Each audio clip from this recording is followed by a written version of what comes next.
하나님께서 우리에게 허락하신 이 십자가의 복음은 우리가 어떤 죄인이든지 다 용서받는 은혜, 우리가 어떤 죄를 지었든지 다 사함을 받는 은혜. 하나님은 우리에게 이렇게 완전한 용서의 은혜를 주시는 이유는 하나님의 뜻은 결국은 우리가 다시는 죄를 짓지 않는 자가 되게 하게 하시려고 그렇게 하신 거예요.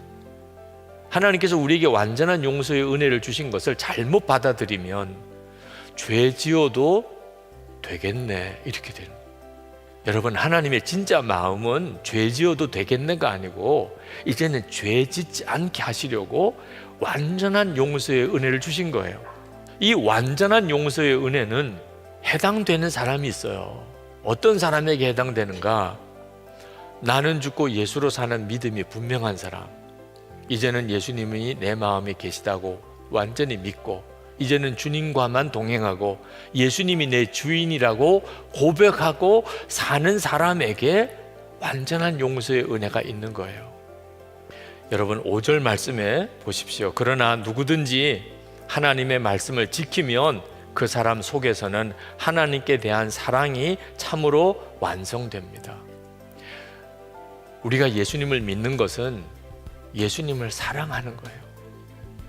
하나님을 사랑하게 되면 우리가 이 세상이 악하다고 그래서 한탄만 하지 않게 됩니다.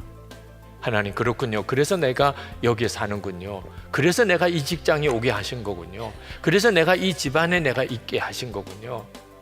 아, 알겠어요, 주님. 제가 기도로 섬기죠. 제가 여기서 빛의 사명을 감당하겠습니다. 죄 짓지 않고 하나님 말씀대로 사는 것이 기쁨이 돼요. 그게 억지로 해야 되는 사명이 아닙니다. 그게 너무너무 기뻐요. 왜? 주님을 사랑하니까. 어떻게 하면 하나님을 사랑할 수 있을까요? 노력해서 되는 거 아닙니다. 그게 노력으로 성취될 문제가 아니에요. 그냥 믿는 거예요. 그러다 보니까 어느 순간에 주님을 사랑하게 되더라고요. 사랑하게 되는 거예요. 그냥 주님이 그렇게 만들어 주세요.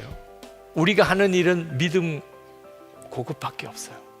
김병년 목사님, 그 사모님이 뇌졸중으로 쓰러지시고 10년 이상 지금 꼼짝없이 정말 의식도 없이 그렇게 지내신 그 사모님 간병하면서 아이들 다 기르시는 그 일을 해내고 계십니다. 목회도 하시고. 근데 그 김병년 목사님이 한 번은 어느 교회 금요기도회에 설교를 부탁받고 가셔서 말씀을 전하시고 돌아오셔서 페이스북에 글을 올리셨어요.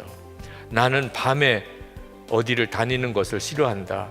특히 호텔이나 모텔 같은 곳을 지나는 것이 싫었다. 그러나 어제는 그런 요란한 호텔, 모텔의 간판들이 전혀 마음에 들어오지 않았다. 어두움이 스며들도록 허락하는 것이 아니라 어둠 속에서 함께 하시는 주님의 손을 붙잡았다. 밤이 무서운 것이 아니라 어두운 내 마음이 무섭다. 사모님이 10년 이상 그렇게 의식불명 상태로 그렇게 간병을 하시면서 지내야 되는 목사님의 마음속에도 이따금씩 이렇게 유혹이 스물스물 들어온다는. 근데 이제는 주님과의 24시간 주님을 바라보면서 이제는 더 이상 거기에 마음이 흔들리지 않는다. 어제는 그랬었다고 그렇게 쓰신 것을 보고서 정말 그렇다.